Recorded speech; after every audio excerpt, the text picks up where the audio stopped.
ध्यान करने से ज्ञान आता है, ध्यान ना करने से अज्ञानता।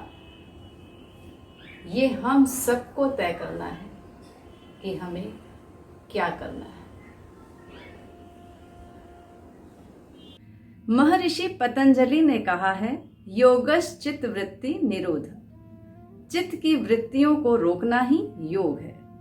युज्यते असह योग, जो युक्त करे जोड़े वह योग है।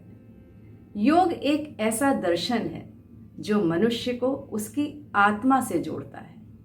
आजकल कोरोना काल के इस दौर में जहां हम सब कहीं ना कहीं चिड़चिड़े, निराश, उदास, हताश हो चुके हैं, यहाँ तक कि बच्चों की भी जिंदगी घरों तक सिमट गई है। ऐसे में योग ही एकमात्र ऐसा उपाय है जो मनुष्य के तन और मन दोनों को स्वस्थ रखता है, शारीरिक संतुलन बनाए रखता है।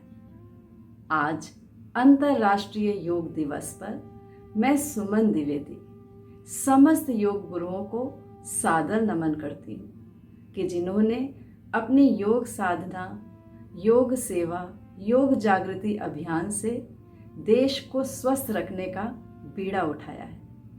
आज देश का बच्चा बच्चा योग कर रहा है और आपको ये बताते हुए अत्यंत प्रसन्नता का अनुभव कर रही हूँ कि आज हमारे कोना मनका के मुख्य अतिथि महाराष्ट्र नागपुर से हैं श्री सुनील वसंतराव अभयंकर जी। आप एक प्रसिद्ध योग गुरु हैं। आइए सुनते हैं और जानते हैं उनके बारे में। नमस्कार। जागतिक योगा दिवस के अवसर पर मैं सुनील वसंतराव अंबेकर नागपुर महाराष्ट्र से आप सभी को हार्दिक शुभकामनाएं देता हूं। आज डॉक्टर सुमन द्विवेदी द्वारा मुझे आज के इस योगा सत्र के लिए आमंत्रित किया गया, उसके लिए मैं व्यक्तिशः उनके आभार व्यक्त करता हूं। सर, स्वस्थ रहने के लिए पहला कदम क्या होना चाहिए? आज हम सभी की इच्छा होती है कि हमारा शरीर स्वस्थ और निरोगी रहे, लेकिन मन में सिर्फ इच्छा या भावना से यह कदापि संभव नहीं है।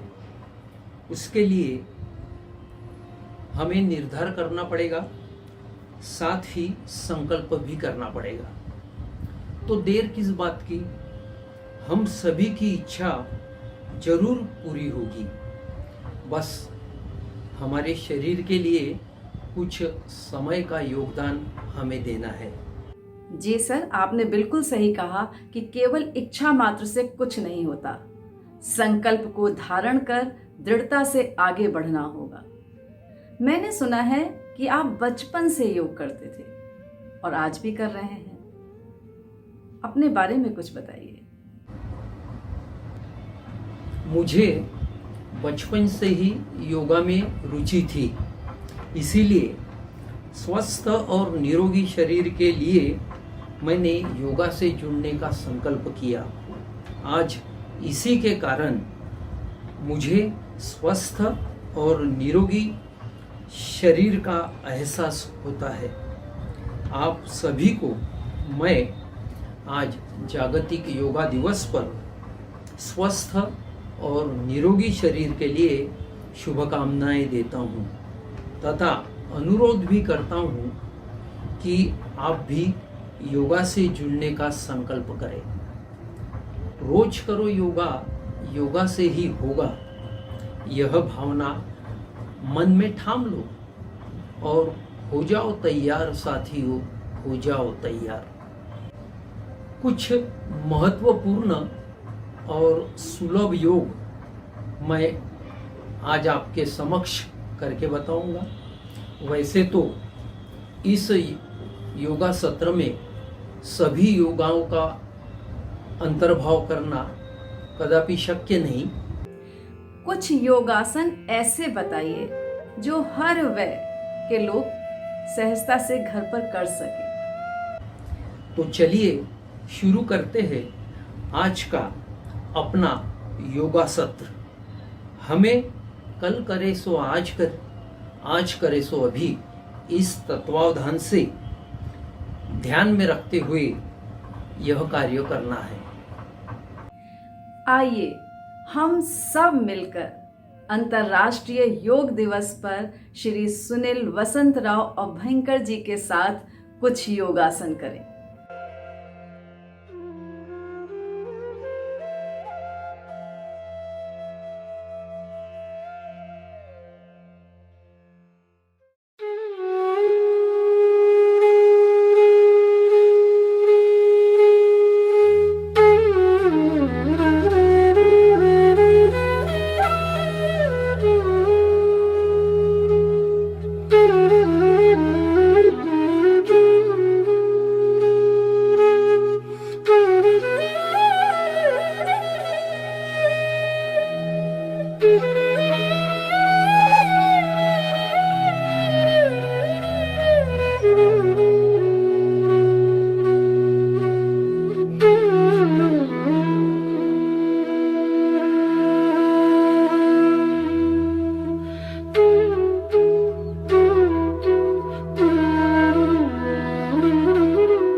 और सभी के स्वस्थ और निरोगी शरीर के लिए प्रार्थना करता हूँ। धन्यवाद। स्वस्थ रहे, मस्त रहे। बहुत बहुत धन्यवाद सर। और मुझे पूरी उम्मीद है कि आपको सुनकर प्रेरणा लेकर सब योग की गंभीरता को समझेंगे और आज से जो नहीं भी करते हैं वो भी योग करेंगे। तो मेरा अपने दर्शकों से निवेदन है कि मुझे देखने और सुनने के लिए, हर बार किसी नई शख्सियत से मुलाकात करने के लिए हमारे चैनल को लाइक और सब्सक्राइब करना ना भूलें।